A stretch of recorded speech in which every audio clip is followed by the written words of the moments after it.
Good afternoon, everyone. We're going to start in just a minute here.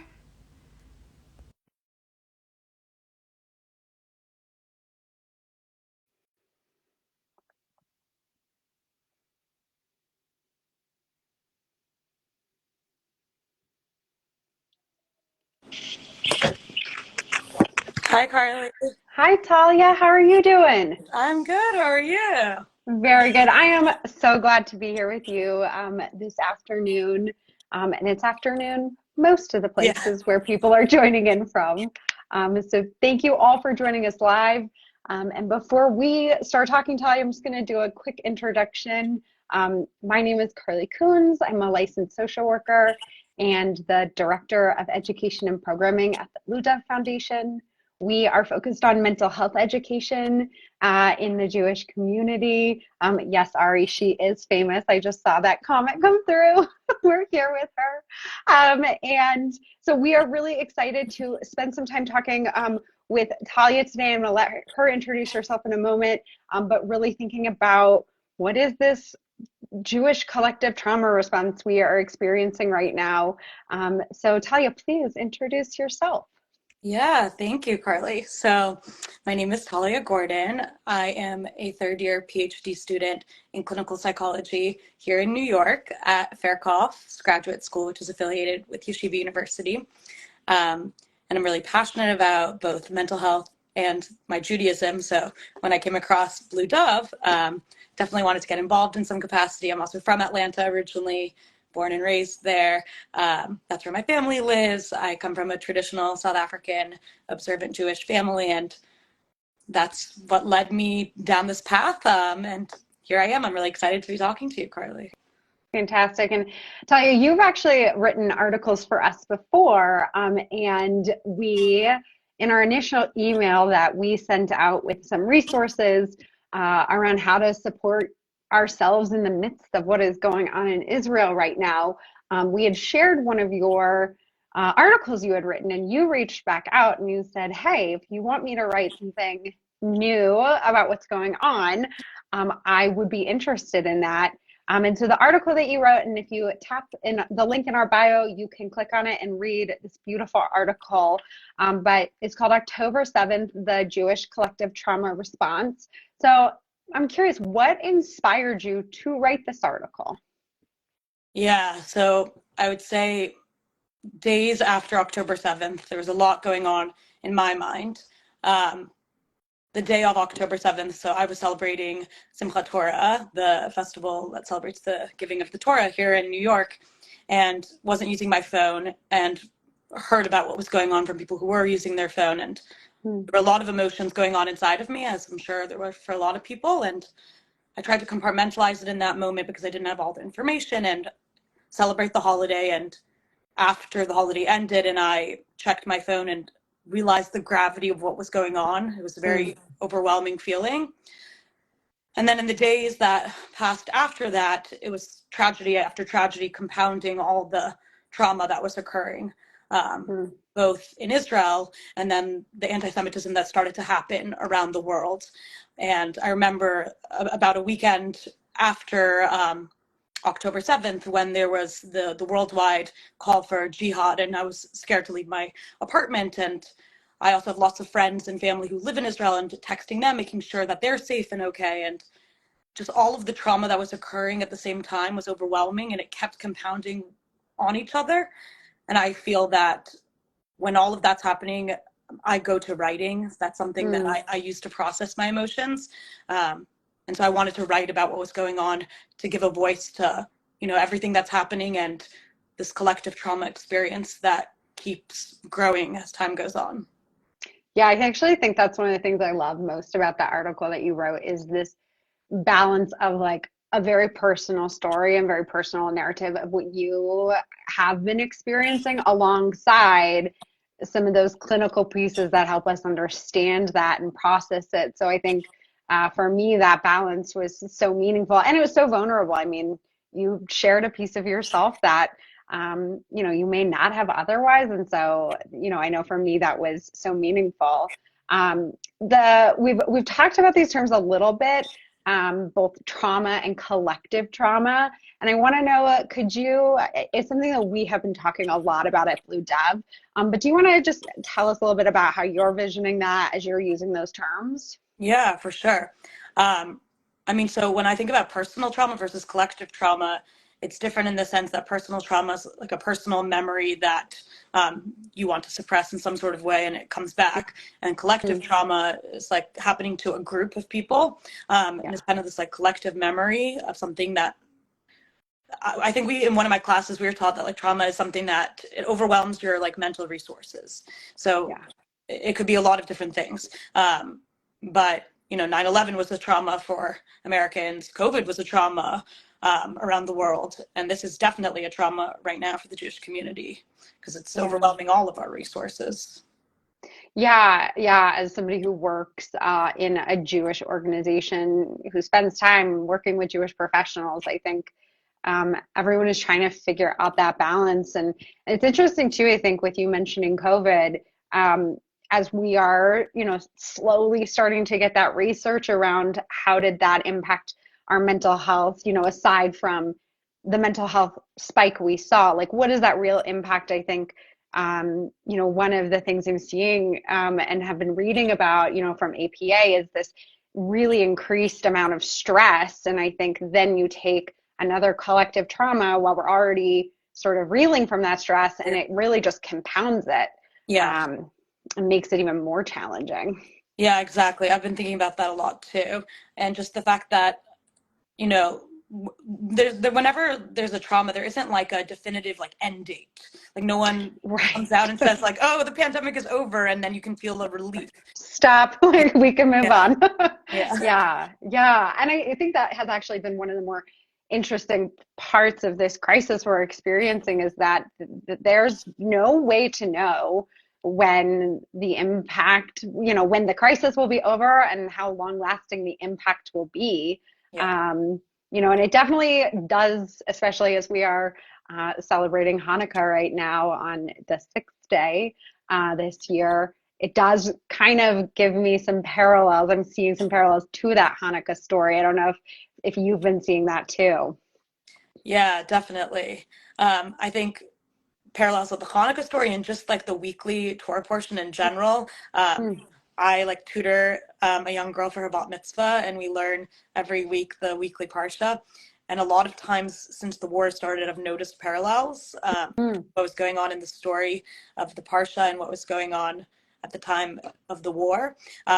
Like in Parshat Noach, they actually like we're talking about how like there's chaos in the world. And of yeah, course, there was a lot of chaos in Israel.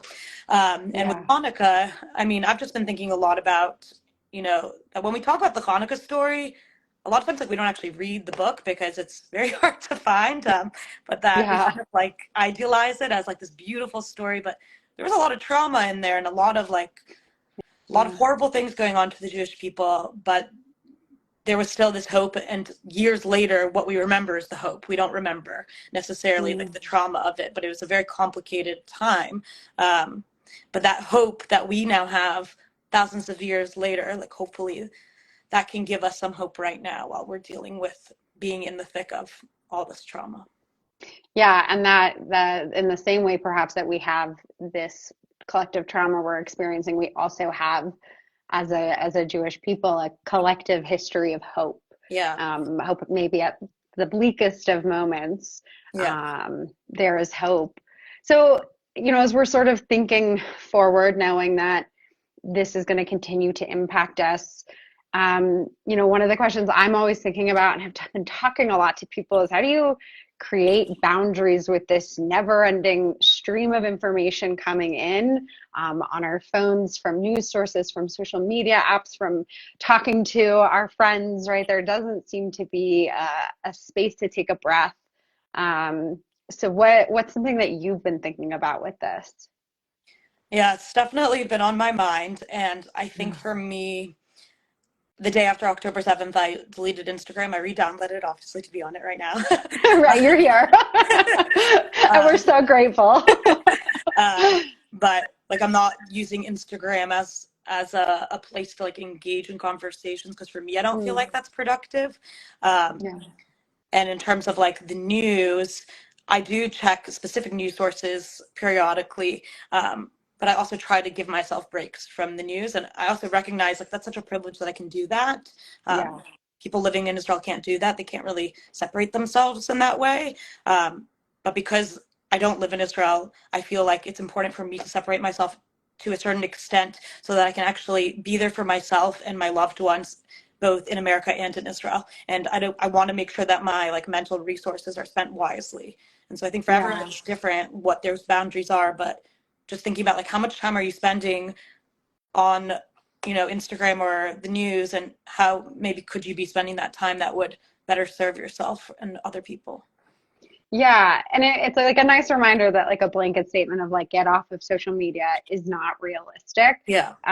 But what I hear you saying is like sort of like taking account of, what is it that is helping? What is it that's giving me information? What is bringing me joy? What is the opposite of Yeah. any of those things? And deciding those boundaries for yourself. So if Right. TikTok is bringing you joy and is feeling like a place you want to be, maybe stay on there, Yeah. but then maybe tap out of the social media app that's not, filling your cup. Yeah. I also think it's so important, and I know you mentioned the privilege of being able to decide when you're tapping in or tapping out of listening to news. But I think that permission to make that decision for ourselves, sometimes there's this feeling, and it sometimes reminds me of, Jewish rituals where we're like really digging into things, and sometimes it hurts. And what would that look like if we paused, right? And we said, we can do more learning on this later. Like the news sources will still be available in 2 hours. If I need to stop now, that is okay. And that permission, I think, is sometimes really hard to grant ourselves when we know people, whether it's people we actually know or just like the collective people we know, right, Yeah. are struggling and suffering. Yeah. Something that's like helped me to give myself permission to take a step back at times is just hearing from some of my friends in Israel now about how Yeah. they're having horrible times, but they're also having like little moments of joy, and they're also having like moments of life. And Yeah. it's easy to be like, oh, well, they are struggling at every moment, so I have to struggle at every moment. But that might not even be true. So Yeah. it's important to just like remind ourselves that it's also like so powerful and important to have moments of joy as a Jew right now. Like that in it of itself is Yeah. a form of resistance with what's going on. Yeah, it reminds me of our gratitude workshop that we do at the Blue Dove Foundation, Hakarat Hatov, Gratitude, Judaism, and You. And one of the pieces we talk about is how in Judaism we have these things built in where we are balancing the good with the bad. Right at our most beautiful moments, right? Like at a wedding, we are smashing a glass Yeah. to remind us of, however you interpret it, right? To remind us that there is pain, suffering, there are people who are not there, right? And at our really sad moments, right, at a Shiva, we are retelling stories of a person we loved Mm, and the celebration of that person's life. And so, we're constantly in Judaism being asked to do that. And what does it look like when we help train our brains to do that, right? Our brains are already programmed to, see the things that could be potential threats, right? Like that's how our brains are set up to keep us safe. And what would it look like if we exercise that muscle enough too to see the beautiful things around us, the things that are joyous even in the hard moments? And it's a lot of work to do that. It's much easier for me to say it than it is for me to like do it this afternoon. yeah. Yeah. Wow. That's really powerful. I never like thought about it in that way, but that there's so many Jewish rituals that really strengthen like our ability to hold different emotions at the same time. Yeah. That's very beautiful. Yeah. Yeah. So as we're coming, to our close of our conversation, I want to just open it up and ask you, what is something that has been hopeful for you lately? What is something that you are holding on to right now as, we're entering night 7 of Hanukkah? Yeah. This past weekend, I went on a retreat with Moishe House, a Jewish organization, and I was around so many young Jews who are creating events in the community. And on Saturday night after Shabbat, so we did the Havdalah ceremony to separate Shabbat and the week, and we were all like celebrating Hanukkah together. We had this little Hanukkah party, and I was just looking around, and there were a bunch of people who started doing yoga, a bunch of people who just like were talking and playing the piano, and there were people who were making sufganiyot, the donuts for Hanukkah, people making candles, and just looking around, I was like, wow, these are people who live all around America and actually the world, Yeah. and care so much about the Jewish people and have so many different interests and so many different ways of being themselves. And I know that the Jewish people are going to continue to not only survive but thrive. And just having that visual in my mind of these people who are doing that and giving back to their communities is giving me a lot of hope to move forward.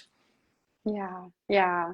I have a similar, I think right now as we're lighting candles every night for Hanukkah. And I don't think I've ever celebrated Hanukkah every single night so actively as I am this year. But truly seeing the light being added each and every night, even with how dark it is. I don't know what time it gets dark where you live, but I'm in Denver and the sun is like down and out by 4:30. It is so dark. And so that contrasted with the growing light each night has just been so special for me. And a reminder that even in the darkness, the light can grow. Absolutely. I feel like Hanukkah came at the perfect time this year. I know, We need that. You never know when it's gonna be, but this year it really landed in a beautiful spot. So, well, Talya, I cannot tell you how grateful we are to continue to get to partner with you, and share your voice via our platform, and we hope that will continue.